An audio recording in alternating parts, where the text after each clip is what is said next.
നമസ്കാരം, ഞാൻ അഡ്വക്കേറ്റ് വിനയ ഗിരീഷ്. അസോൾട്ട് എന്താണ് എന്നതിനെക്കുറിച്ച് നമുക്ക് നോക്കാം.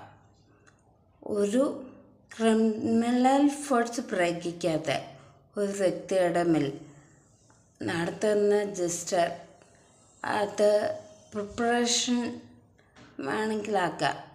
അതൊരു ക്രിമിനൽ ഫോഴ്സ് ഇപ്പോൾ അപ്ലൈ ചെയ്യും എന്ന് തോന്നൽ അയാളിലുണ്ടാക്കുന്നതാണ് അസോൾട്ട്. ഉദാഹരണത്തിന് എ എന്ന വ്യക്തിയുടെ മേൽ പടി എടുത്തുകൊണ്ട് വന്ന് അടിക്കുമെന്ന രീതിയിൽ ഭീഷണിപ്പെടുത്തി സംസാരിക്കുന്നത് ഇതൊരു അസോൾട്ടാണ്. PNSലെ 130 വകുപ്പ് അനുസരിച്ച് 3 മാസം വരെ മാത്രം തടവോ അല്ലെങ്കിൽ പിഴയോ രണ്ടും കൂടെയോ ലഭിക്കുന്ന കുറ്റമാണിത്.